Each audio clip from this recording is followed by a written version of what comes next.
अगर मैं आप लोगों के लिए सेग्रीगेट करके लाया हूं, वैसे अगर वो दिखाऊंगा ना तो आप कहेंगे कि सर इतना सा। जी हां, इतना सा। मतलब क्लास में जो आपने पढ़ा है, अगर आप वो अच्छे से फॉलो करते हो, भाई साहब सारे सवाल बच्चे सही करके आए हैं। प्रयास 2 वाले बच्चों से मेरी बात हुई, काफी बच्चों से कह रहे सर देख देख के सवाल करें हमने। बाकी और सब्जेक्ट में थोड़ा बहुत ऊपर नीचे हुआ है मामला, कभी किसी का फिजिकल केमिस्ट्री में कैलकुलेशन आ गई, कभी किसी शिफ्ट का फिजिक्स वाला टफ आ गया, किसी शिफ्ट का मैथ्स टफ आ गया, लेकिन एक ऐसा पार्ट रहा, एक नहीं मतलब 2 पार्ट ऐसे रहे हैं, ओसी और आईओसी।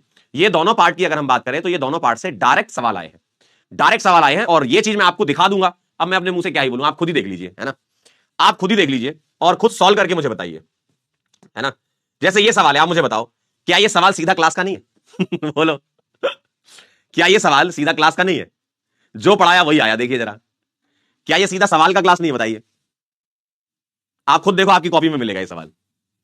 आप खुद देखो, ये कॉपी मिलेगा, 21 जनवरी वाली शिफ्ट में था, पेपर 1 में। और ये सवाल आप लोगों ने किया हुआ है, मैंने आपको करवाया है। आप खुद देख लो, मैंने आपको ये सवाल करवाया है, आपकी कॉपी में मिल जाएगा ये सवाल, ठीक है। आप अगर पेज पलटेंगे ना, आप रेजोनेंस स्ट्रक्चर की स्टेबिलिटी वाला जो मैंने बताया था ना पार्ट, वहां अगर आप देखेंगे तो ये सीधा सवाल है। और एक्चुअल में ये सवाल जेईई एडवांस 2007 का सवाल है। ये सवाल 2000 आया है, क्या बात है, बहुत बढ़िया, दिल जीत लिया तुमने। कह रहे सर पोल दे दो, लो करो जरा आंसर। 45 सेकंड से ज्यादा मैं दे भी नहीं सकता इस सवाल में। तो ये बेटा क्लास के सवाल आते हैं पेपर में, क्लास के सवाल पेपर में आते हैं। अगर आपने ये सवाल कर लिए तो आप ये मानकर चलिए नेक्स्ट ईयर आप लोगों को पेपर देना है। 8-9 सवाल जितने भी सवाल आते हैं, कभी 7 आ जाते हैं, कभी 8, कभी 9, सारे सवाल ऑर्गेनिक केमिस्ट्री के आपके सही होंगे, इस बात की गारंटी है। 11th और 12th अगर आपने पढ़ लिया तो सिर्फ क्लास पढ़नी है और कुछ नहीं करना एक्स्ट्रा। बताओ जरा, ये सवाल क्लास में किया हुआ है और एक नियम बताया था मैंने, लाइक चार्जेस एडजेसेंट पोजीशन पर होंगे